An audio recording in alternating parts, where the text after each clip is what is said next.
gente costuma pensar na psicologia como uma ciência exata, certo? Mas e se a mente de quem estuda, e até a nossa própria mente, for menos uma câmera e mais um pintor? Alguém que interpreta a realidade em vez de só registrar. Pois é, hoje a gente vai fundo nesse filtro invisível, o tal do viés, para entender como ele molda praticamente tudo que a gente acredita saber. Vamos começar com uma pergunta que parece simples, mas é bem complexa. Será que o que uma pessoa sente pode de fato mudar o que ela enxerga? A gente vai ver que a linha que separa emoção e realidade é bem mais fina do que se imagina. A ideia central de toda a nossa conversa é esta aqui. A mente não é um gravador passivo do mundo. Pelo contrário, ela é uma intérprete superativa que constrói o que a gente vê usando um filtro interno. E esse filtro é moldado por toda a nossa história de vida. Ok, vamos começar essa análise pelo nível mais próximo da gente, ou mais íntimo. Como é que esse filtro funciona dentro da mente de cada um de nós? Olha só que interessante essa comparação. De um lado, a realidade objetiva, aquilo que de fato está acontecendo. Do outro, a percepção emocional. Sentimentos muito fortes, como medo ou raiva, eles não só pintam o nosso julgamento com uma cor diferente, eles podem, literalmente, distorcer tudo, criando um abismo enorme entre o que aconteceu de verdade e aquilo que a gente sentiu que aconteceu. Tá, mas como é que a mente organiza essa filtragem toda? Bom, ela usa os esquemas. Pensa neles como se fossem manuais de regras do nosso cérebro, uns atalhos mentais que ajudam a gente a interpretar o mundo numa velocidade incrível. O problema é que esses atalhos às vezes podem nos levar para conclusões, digamos, bem enviesadas. E bem lá no fundo, na base de tudo, no que seria o código-fonte desses esquemas, a gente encontra as crenças. Elas são as nossas suposições mais profundas, a programação central que forma a base do nosso filtro pessoal. Elas estão ali, quietinhas, guiando cada pensamento e reação. Agora, vamos dar um passo para trás e ampliar o foco. Se esse filtro existe em cada pessoa, o que acontece quando essa pessoa é um cientista? A gente vai ver como essas mesmas tendências humanas viram um desafio e tonto no mundo da pesquisa. Olha, no contexto da ciência, viés não é uma falha de caráter, não. É um erro sistemático.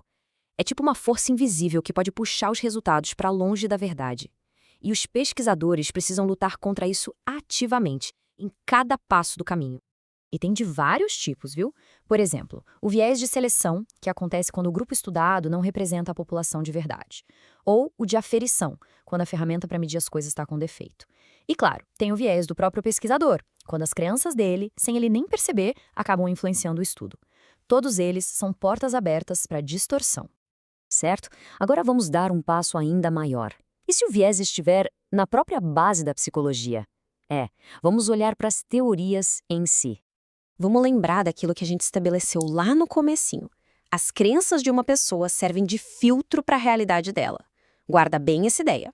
Porque então, acontece a mesmíssima coisa, só que numa escala muito maior com os teóricos. As grandes teorias da personalidade não são verdades puras caídas do céu. Elas são, em grande parte, um reflexo das experiências de vida, das dores, das paixões de quem as criou. E isso tudo nos traz para uma questão de responsabilidade. Palavras, no contexto profissional, têm um peso gigantesco. Usar termos técnicos como bipolaridade, de qualquer jeito, como se fosse algo banal, pode causar estrago, como a fonte mesmo diz. Ter precisão e consciência dos vieses não é um luxo, é uma necessidade. Ok, vamos sair um pouco da teoria e trazer isso para o mundo real. Como é que esse viés aparece nas ferramentas que os psicólogos usam no dia a dia? Olha que exemplo curioso e super prático. Quando alguém tenta burlar o sistema, por exemplo, procurando na internet como enganar o teste psicológico para tirar a carteira de motorista, essa pessoa está, sem saber, introduzindo um viés tão grande que o resultado do teste simplesmente perde a validade. É irônico, né? Beleza, chegou a hora de amarrar todas essas pontas. Vamos juntar esses diferentes níveis de análise para ter uma visão mais completa desse quebra-cabeça. O que a gente vê aqui é um padrão muito claro. O viés é como um fio que costura a psicologia inteira. Dentro da mente é a emoção alterando a percepção. Na pesquisa é um erro sistemático que precisa ser combatido. Na teoria é a assinatura do autor. E na prática é uma ameaça para a validade dos testes. É sempre o mesmo fenômeno, só que visto por lentes diferentes. E qual é a grande lição disso tudo, então? O objetivo não é, nem poderia ser, eliminar o viés. Sinceramente, isso é impossível. O verdadeiro trabalho, a prática essencial, é um exercício rigoroso e constante de autocrítica. É sobre reconhecer os próprios filtros para poder agir de um jeito mais consciente e ético. E isso tudo nos deixa com a pergunta final para reflexão.